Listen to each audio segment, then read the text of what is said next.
What's the future of energy in New Jersey?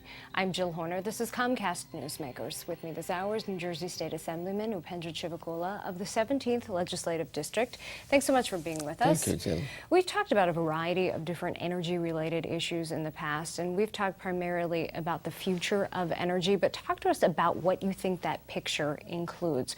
What portion of that picture includes alternative energy, and how do you see that portfolio of alternative energy breaking down? Well, I think if you look at it, the U.S., 20% of United States energy comes from nuclear, and New Jersey is 50.2%, which is more than half of New Jersey's. The rest of it is coming from natural gas, which is about 34%, and you have oil, and renewable energy is a very small percentage. Right now it's less than 5%. And when you look at the nuclear plant, there are about 104 plants in 31 states in the United States.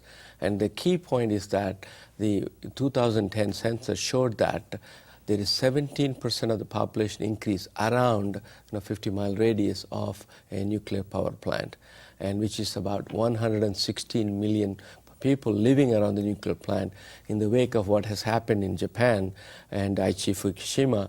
And we wanted to hold a hearing. This was a joint hearing on April 6 between the Telecommunication Utilities Committee, Environment Solid Waste Committee, as well as the Homeland Security Committee. And we had testimony from Commissioner Bob Martin of the DEP, as well as the Office of Homeland Security, Mr. McKenna, and we had the state police, and we had the people from the Nuclear Energy Institute in Washington, as well as the representatives from Exelon who run the Oyster Creek in Barnegat Bay area, and also the PSEG, which run the Salem and Hope Creek plants. And now let's talk a little bit about what happened at these hearings, because New Jersey does have 4 different reactors, and you mentioned Oyster Creek. This is actually the oldest reactor in the country. What were some of the concerns raised, and what was part of the discussion about the future of nuclear in the state of New Jersey? What does this mean for the future of this type of power, and is New Jersey ready to actually increase this in light of what you had just mentioned about what's happening right now in Japan? Yeah, I think the Oyster Creek plant is will be decommissioned in 2019. We have about 8 years now. And one of the things that came out is that when you have the nuclear waste, these are nuclear rods that are kept wet under the water, and whereas the dry casks are set up outside. And one of the questions was raised was, why are you keeping it in 75% of the thing in under wet? Why not make it dry cask? Even though the cost differential is negligible or non-existent. And that's one of the things we said, okay, why don't you move it to dry casking? That's one area. Then in terms of water, how we getting radiation getting into the water, another issue that was brought up. In case of a nuclear disaster, how fast you can leave and evacuate the people in the Long Beach Island, and those are the types of things we talked about.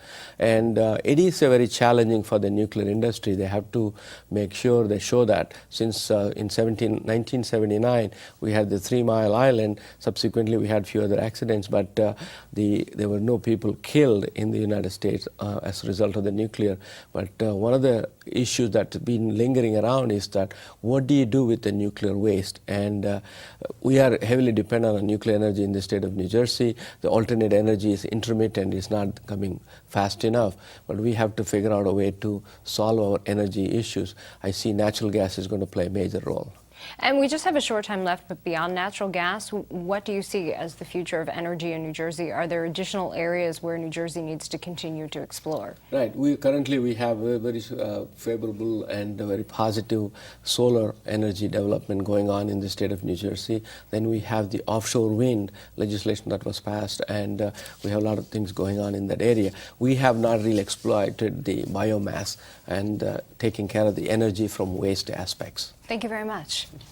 We've been talking with New Jersey State Assemblyman Upendra Chivukula. I'm Jill Horner.